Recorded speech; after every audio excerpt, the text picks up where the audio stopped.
Hi friends, അസ്സാം വലൈക്കും. അപ്പോൾ ഇന്ന് നമ്മളൊരു കുട്ടി വ്ളോഗായിട്ടാണ് വന്നിട്ടുള്ളത് കേട്ടോ. ഫ്ലാറ്റിൽ വെള്ളമില്ലാതെ കടന്നുപോയ ഒരു ദിവസത്തെ വ്ളോഗാണ്. നമ്മൾ ഒരു ദിവസത്തെ വീഡിയോ ആണ് ഇന്ന് നമ്മൾ വ്ളോഗായിട്ട് കൊണ്ടുവന്നിട്ടുള്ളത്. അപ്പോൾ അതേ കണ്ടില്ല, ഈ ഒരു സ്പീഡിലാണ് വെള്ളം. തലേ ദിവസം തുടങ്ങി ഈ ഒരു കണ്ടീഷനിലായിരുന്നു. രാത്രിയിൽ ഒട്ടും വെള്ളം ഉണ്ടായിരുന്നില്ല. രാവിലെ ഇപ്പോൾ ഈ ഒരു പരുവത്തിൽ വെള്ളം വന്നിട്ടുണ്ടായിരുന്നു കേട്ടോ. അപ്പോൾ കുറച്ച് സമയം ഈ വെള്ളം വന്നിട്ടുണ്ടായിരുന്നുള്ളൂ. അതുകൊണ്ട് തന്നെ തലേ ദിവസത്തെ പാത്രങ്ങളൊന്നും രാത്രിയിൽ കഴുകാനൊന്നും പറ്റിയില്ല. അപ്പോൾ ഒക്കെ പാത്രങ്ങളൊക്കെ അവിടെ ഇരിക്കുകയാണ്. പിന്നെ ഉച്ചക്കലത്തേക്ക് രാവിലത്തേക്കൊക്കെ ആയിട്ട് തലേ ദിവസത്തെ കുറച്ച് ഫുഡൊക്കെ ഉണ്ടായിരുന്നു. അപ്പോൾ അതൊക്കെ നമ്മൾ ചൂടാക്കിയിട്ട് അഡ്ജസ്റ്റ് ചെയ്തു. പിന്നെ രാവിലെ കുറച്ച് കപ്പ ബിരിയാണി ഉണ്ടായിരുന്നു, തലേ ദിവസത്തെയാണ് കേട്ടോ. അതും ചൂടാക്കാനായിട്ട് വെച്ചിട്ടുണ്ട്. കുറച്ച് ചിക്കൻ കറിയും ഒക്കെ റൈസൊക്കെ ഉണ്ടായിരുന്നു. അപ്പോൾ നമ്മുടെ കട്ടനും ഇവിടെ റെഡി ആയിട്ടുണ്ട്. അപ്പോൾ രാവിലത്തേക്കുള്ള ഫുഡ് ഓക്കെയാണ്. കപ്പയും അതുപോലെ കട്ടനും ആണ് ഇന്നത്തെ ബ്രേക്ക്ഫാസ്റ്റ്. ഒക്കെ തലേ ദിവസത്തെയാണ്, ചൂടാക്കി എടുക്കുന്നതാണ് കേട്ടോ. അപ്പോൾ ഇന്ന് വെള്ളം ഇല്ലാത്തത് കൊണ്ട് തന്നെ കുറേ ജോലികൾ കുറവാണ്.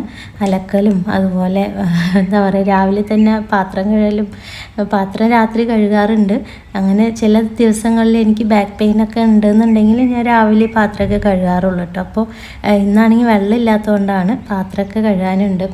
അപ്പോൾ എന്നാൽ പിന്നെ ബാൽക്കണിയിൽ വന്നിട്ട് നമ്മുടെ ചെടിയിലുള്ള ചീരയൊക്കെ നമ്മൾ ചീര വട ഉണ്ടാക്കാനായിട്ട് നമ്മൾ പൊട്ടിച്ചെടുത്തല്ലോ. അപ്പോൾ കുറേ കച്ചറ ചെടികളുണ്ട്. അപ്പോൾ അതെല്ലാം പറിച്ച് നമ്മൾ ആ ചട്ടിയൊക്കെ ഒന്ന് വൃത്തിയാക്കുക, പുതിയ ചെടികളൊക്കെ വയ്ക്കുക എന്നുള്ള രീതിയിൽ ഞാൻ വന്ന് ആ ബാൽക്കണിയിലുള്ള ഈ ഒരു നമ്മുടെ വലിയ കൃഷിപ്പാടായ ഈ ഒരു കുഞ്ഞു ചട്ടിയിലെ ചെടികളെല്ലാം പറിച്ചെടുക്കുകയാണ്.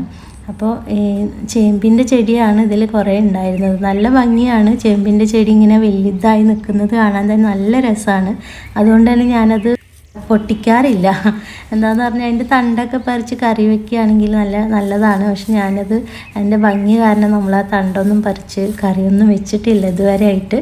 പക്ഷെ അതിൽ നിന്ന് ഒരു കിഴങ്ങൊന്നും ഇതുവരെ ആയിട്ട് കിട്ടിയിട്ടില്ല. അതിന് മുമ്പത്തെ പ്രാവശ്യം ഉണ്ടായപ്പോഴും അതിലൊട്ടും കിഴങ്ങൊന്നും ഉണ്ടായിരുന്നില്ല. ഇപ്രാവശ്യം അതേ തന്നെയാണ്. ഞാൻ പറിച്ചെടുത്തപ്പം അതിൻ്റെ താഴെ വന്നിട്ട് കുറച്ച് കിഴങ്ങുണ്ടായിരുന്നു. ഇതൊരു ബോട്ടിലാണ് കേട്ടോ. നമ്മൾ ഈ പാത്രത്തിൽ മണ്ണ് നിറയ്ക്കുമ്പോൾ തന്നെ നമ്മളൊരു ബോട്ടിൽ ഫിക്സ് ചെയ്തിട്ടുണ്ടായിരുന്നു. ഇത് എന്തിനാണെന്ന് വെച്ചാൽ നമ്മൾ നാട്ടിലൊക്കെ പോകുന്ന സമയത്ത് പിന്നെ കുറച്ച് വെള്ളം അതിനകത്ത് ഒഴിച്ചു കൊടുക്കും, ചെറിയ ഹോൾസൊക്കെ ഇട്ടിട്ട് കേട്ടോ. അപ്പോൾ വെള്ളം ഒഴിച്ചു കൊടുത്തിട്ടുണ്ടെങ്കിൽ 2-3 ദിവസത്തേക്കൊക്കെ ആ വെള്ളം മതിയാവും. അപ്പോൾ അത് കണ്ടില്ല, ചേമ്പിൻ്റെ ചെടി പറിച്ചപ്പോൾ അതിൻ്റെ അടിയിൽ വേരിൽ കിഴങ്ങ് പൊട്ടി വന്ന ഒരു ഇതൊക്കെ കാണുന്നുണ്ട്. പക്ഷെ ഞാൻ കുറേ ഇത് കണ്ടപ്പോൾ എനിക്കൊരു ആകാംക്ഷ. അപ്പോൾ ഞാൻ കുറേ മണ്ണൊക്കെ ഒന്ന് ഇളക്കി കൈയൊക്കെ ഇട്ട് മാന്തി എടുത്തു. പക്ഷേ എനിക്കൊന്നും കിട്ടിയില്ല കേട്ടോ, കിഴങ്ങൊന്നും കിട്ടിയില്ല. പക്ഷേ കിഴങ്ങ് ഉണ്ട് തോന്നുന്നു, അത് പൊട്ടി വന്നിട്ടുണ്ട്. അവസാനം അത് മതിയാക്കി, കിഴങ്ങ് തരയിൽ മതിയാക്കി. ചെടികളൊക്കെ എല്ലാം പറിച്ചെടുത്ത് കുറേ ചെടികളുണ്ടായിരുന്നു. കുറേ ചെറിയ നാരങ്ങയുടെ പുതിയ തൈകളൊക്കെ മുളച്ച് നിൽക്കുന്നുണ്ടായിരുന്നു കേട്ടോ. അതൊക്കെ ഞാൻ പറിച്ച് വേറൊരു ചട്ടിയിൽ നട്ട് വെച്ചു. പക്ഷേങ്കിൽ അതൊക്കെ കരിഞ്ഞു പോയി. ചൂട് സഹിക്കാൻ പറ്റാഞ്ഞിട്ടാണ് തോന്നുന്നു, അതെല്ലാം ഒന്ന് ഉണങ്ങിപ്പോയി. ഇത് കഴിഞ്ഞൊരു 1-2 ആഴ്ച കഴിയുമ്പോഴത്തേനും ഞാൻ ആ പൊതിന മൊത്തം കംപ്ലീറ്റ് ഇത് കണ്ടില്ലേ, കിഴങ്ങ് ഇത്ര വലിയ പീസ് കിഴങ്ങൊക്കെ കാണുന്നുണ്ട്. പക്ഷെ അതിൻ്റെ അടിയിലാണെങ്കിലും ഒന്നും കാണുന്നുമില്ല. ഇത് എവിടെ പോയി കിടക്കണമെന്ന് അറിയില്ല. ഇത് 2 ചെടിയിലായിട്ട് ഇതുപോലെ ചെറിയ കുട്ടി കിഴങ്ങൊക്കെ പൊട്ടി വന്നിട്ടുണ്ടായിരുന്നു, വേരിന്ന് പൊട്ടി വന്നിട്ടുണ്ടായിരുന്നു. പക്ഷെ മുഴുവനൊന്നും കിട്ടിയില്ല കേട്ടോ. അപ്പോൾ ഞാൻ ആ തെരച്ചിലൊക്കെ മതിയാക്കി. അവസാനം നമ്മൾ എന്താ പറയുക, ഈ ചെടികളെല്ലാം പുഴക്കി കളഞ്ഞ് വേരും എല്ലാം എടുത്ത് കളഞ്ഞു. ഇനിയും ഇത് വരും തോന്നുന്നു. അപ്പോൾ പുതിയ ചെടികളൊക്കെ വയ്ക്കാമെന്നുള്ള ആഗ്രഹത്തോട് കൂടിയിട്ടാണ് നമ്മൾ ചെയ്തത്. ഇത് കഴിഞ്ഞ് 1-2 ആഴ്ച കുറച്ച് വെള്ളമൊക്കെ ഒഴിച്ചു കൊടുത്തു. വീണ്ടും നമ്മൾ പച്ചക്കറിയുടെ വേസ്റ്റൊക്കെ ഈ ഒരു മണ്ണിൽ കൊണ്ടുവന്ന് ഇട്ട് വെച്ചു. ഇപ്പോഴത്തെ അവസ്ഥ എന്ന് പറയുകയാണെങ്കിൽ മൊത്തം ചെടികൾ നിറഞ്ഞു നിൽക്കുകയാണ്.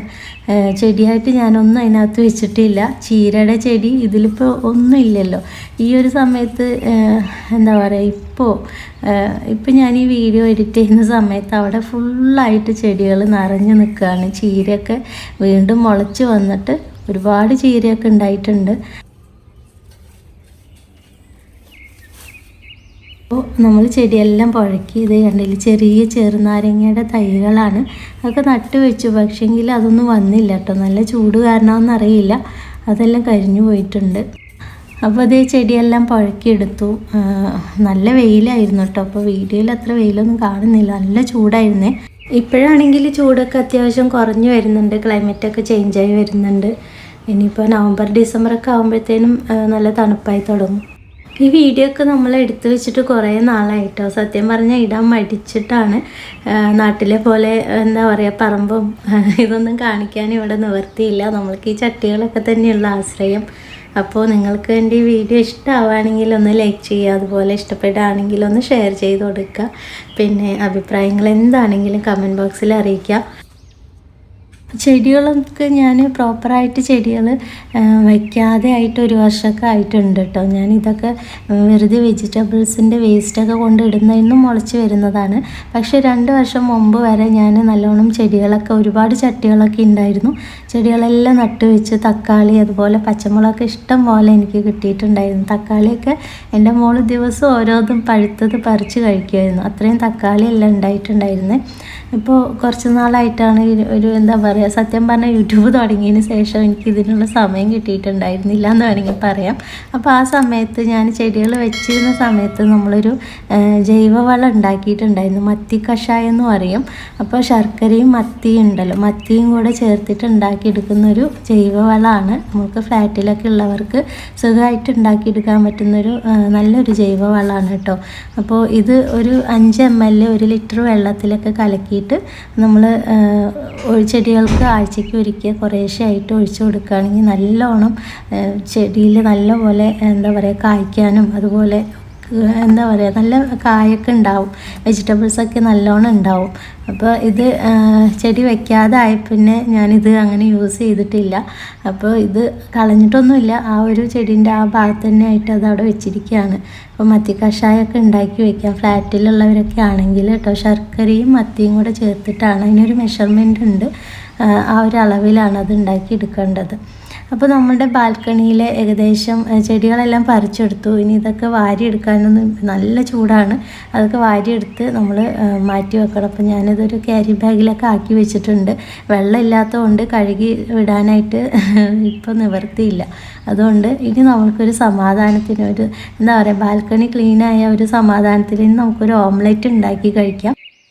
അത് ഓംലെറ്റ് ഉണ്ടാക്കാൻ വേണ്ടിയിട്ട് സ്പ്രിങ് ഓണിയനാണ് എടുക്കുന്നത്. സ്പ്രിങ് ഓണിയൻ ഓംലെറ്റാണ് നമ്മൾ ഉണ്ടാക്കുന്നത് കേട്ടോ. അപ്പോൾ നമ്മുടെ വീട്ടിലുള്ള സ്പ്രിങ് ഓണിയൻ തന്നെയാണ് കട്ട് ചെയ്തെടുക്കുന്നത്. അപ്പോൾ ഇങ്ങനെയാണ് ഇത് കട്ട് ചെയ്തിട്ടുണ്ടെങ്കിൽ ഇതിൽ നിന്ന് വീണ്ടും വരും കേട്ടോ. അപ്പോൾ നമ്മളുടെ വീട്ടിലുണ്ടായ സ്പ്രിങ് ഓണിയൻ വെച്ചിട്ടുള്ളൊരു സിമ്പിൾ ഓംലെറ്റ് ഉണ്ടാക്കാൻ പോവാണ്. അപ്പോൾ അതുകൂടെ നമുക്ക് നോക്കാം. അപ്പോൾ അതിന് വേണ്ടിയിട്ട് 2 മുട്ടയും ഒരു ചെറിയൊരു സവാളയും ഒരു പച്ചമുളകും പിന്നെ നമ്മളുടെ സ്പ്രിങ് ഓണിയനാണ് എടുത്തിട്ടുള്ളത്.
അപ്പോൾ നമ്മളുടെ സ്പ്രിങ് ഓണിയൻ ഓംലെറ്റ് ഇവിടെ റെഡി ആയിട്ടുണ്ട്. രാവിലത്തെ ബ്രേക്ക്ഫാസ്റ്റും സ്പ്രിങ് ഓണിയൻ ഓംലെറ്റും അതുപോലെ കപ്പ ബിരിയാണിയും കട്ടനും ഒക്കെ ആയിട്ട് അങ്ങനെ ഫിനിഷായി. പിന്നെ ഉച്ചയ്ക്ക് ലഞ്ചിനുള്ളത് രാത്രിയത്തെ ഭക്ഷണം ഉണ്ടായിരുന്നു.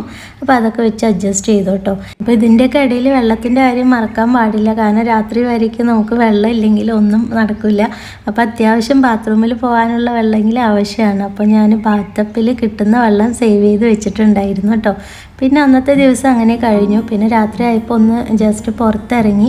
പിന്നെ രാത്രിയിലേക്കുള്ള ഫുഡ് നമ്മൾ പുറത്തുനിന്ന് ഒരു ഗ്രില്ലൊക്കെ മേടിച്ചിട്ട് അങ്ങനെ അന്നത്തെ ദിവസം കഴിഞ്ഞു. അപ്പോൾ ഇത്രയേ ഉള്ളൂ. അന്നത്തെ വെള്ളം ഇല്ലാത്ത ആയപ്പോഴാണ് വെള്ളത്തിൻ്റെ വില ശരിക്കും മനസ്സിലായത്. എന്ത് അധികമായിട്ടുണ്ടെങ്കിലും നമ്മൾ ആവശ്യത്തിന് മാത്രം ഉപയോഗിക്കുക എന്നുള്ളൊരു നല്ലൊരു പാഠം കൂടെ നമ്മൾ ഇതിൽ നിന്ന് പഠിച്ചു കേട്ടോ. അപ്പോൾ ഇത്രയേ ഉള്ളൂ ഫ്രണ്ട്സ്. അപ്പോൾ എല്ലാവരും നല്ല ഹാപ്പി ആയിട്ടും ഹെൽത്തി ആയിട്ടിരിക്കുക. നമുക്ക് മറ്റൊരു വീഡിയോ ആയിട്ട് വീണ്ടും വരാം. Thank you.